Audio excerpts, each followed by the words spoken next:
यश please और तेज़ गाड़ी चलाओ ना। मुझे मम्मी पापा की बहुत चिंता हो रही है। वे दोनों सुबह से घर में भूखे प्यासे हम लोगों का इंतज़ार कर रहे होंगे। उन्हें भी आज ही हमारे घर जाना था।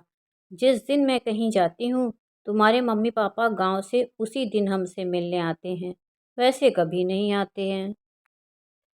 कैसी मूर्खों जैसी बातें करती हो तुम। भला कोई अपने मम्मी पापा को अपने घर आने से मना करता है?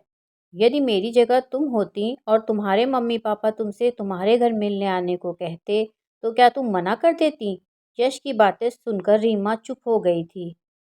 दरअसल काफ़ी दिनों से रीमा के मम्मी पापा उससे मिलने के लिए उसे अपने घर पर बुलवा रहे थे। तब एक दिन रविवार की छुट्टी होने के कारण वो यश के साथ अपने मम्मी पापा से मिलने के लिए अपने मायके गई हुई थी। उनके दोनों बच्चे रिंकी और राजू घर पर ही थे। जल्दी से दोनों बच्चों को खाना खिलाकर वो यश के साथ अपने मायके चली गई थी। मायके पहुंचकर अभी उसने नाश्ता किया ही था कि तभी यश के फ़ोन की घंटी बज उठी। उसने फ़ोन उठाकर हेलो बोला तो उसकी मम्मी हंसते हुए बोली, बेटा काफ़ी दिन हो गए थे तुमसे मिले हुए, इसलिए सोचा कि आज अपने बेटा बहू के पास चलूं। वैसे भी अपने हाथ की रोटी खाते खाते मन ऊब गया है, तो मैंने सोचा कि आज बहू के हाथ की गरम गरम रोटी खाऊंगी। इसलिए मैं तेरे पापा के साथ तेरे घर आ रही हूँ। अपनी मम्मी की बातें सुनकर यश मुस्कुराते हुए बोला, कोई बात नहीं मम्मी, आप आ जाओ, मैं आपको घर पर ही मिलूँगा। तब बेटे की बात सुनकर यश की मम्मी ने फ़ोन रख दिया था। जब यश ने रीमा से गांव से अपनी मम्मी पापा के आने की बात कही, तो वो परेशान सी हो गई थी, क्योंकि वो भी काफ़ी दिनों के बाद अपने मम्मी पापा से मिलने आई थी। उसको परेशान देखकर उसकी मम्मी ने उसको प्यार से समझाते हुए कहा, बेटी परेशान मत हो, तुझे देखकर हमारे दिल को तसल्ली हो गई है। यदि तेरे सास ससुर तुझसे मिलने तेरे घर आए हैं तो तू अपने घर जा। हमसे मिलने के लिए फिर किसी दिन आ जाना। यदि उनका मन करे तेरे हाथ का बना खाना खाने का, तो तू जल्दी से अपने घर वापस चली जा। तब अपनी मम्मी की बातें सुनकर रीमा यश के साथ गाड़ी में बैठकर वापस घर की तरफ आ रही थी कि रास्ते में जाम लगा मिल गया था, जिसके कारण वो यश से बार बार गाड़ी को तेज़ चलाने को बोल रही थी। परंतु जाम के कारण उनको घर पहुंचने में काफ़ी देर हो गई थी। जब वे दोनों घर पहुंचे, तब रीमा ने जल्दी से अपने सास ससुर के पैर छुए,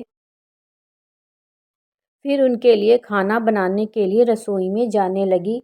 तो उसे देखकर उसकी सास बोली, बहू हमारे लिए खाना मत बनाना, हमारा पेट भरा हुआ है। आज रिंकी के हाथ के बने हुए स्वादिष्ट बर्गर खाकर आनंद आ गया। अब हमारी कुछ भी खाने की इच्छा नहीं है। सास की बातें सुनकर रीमा आश्चर्य से रिंकी से बोली, बेटा तुमने बर्गर कैसे बनाए? अब से पहले तो तूने कभी बर्गर नहीं बनाए थे। बर्गर बनाना तूने कहाँ से सीखा? तब रिंकी मुस्कुराते हुए बोली, माँ जब आप हम सब के लिए बर्गर बनाती थीं, तब मैं आपको बड़े ध्यान से देखती थी। आपको बर्गर बनाते हुए देखकर ही मैंने भी सीख लिया। आपके जाने के बाद जब बाबा दादी गांव से आए, तब उन्हें बहुत ज़ोरों की भूख लगी थी।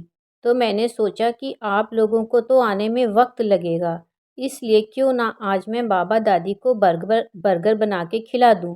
मैंने जल्दी से कुकर में आलू उबलने के लिए रख दिए और सामने वाली दुकान से बन और पनीर ले आई।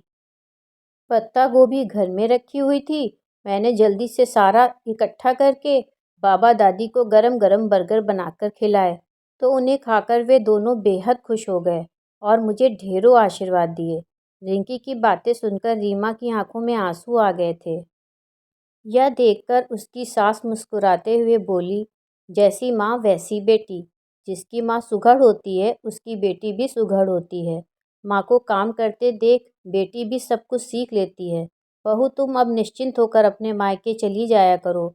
अब तो जब भी कुछ हमारा अच्छा खाने का मन करेगा, हम रिंकी बिटिया से बनवा कर खा लिया करेंगे। हमें नहीं पता था कि हमारी पोती इतनी समझदार है, नहीं तो हम तुम्हारे पास फ़ोन भी नहीं करते। सास की बातें सुनकर रीमा हंसने लगी थी। खुशी से उसने रिंकी को गले लगाकर उसका माथा चूम लिया था। कहानी सुनने के लिए दिल से धन्यवाद।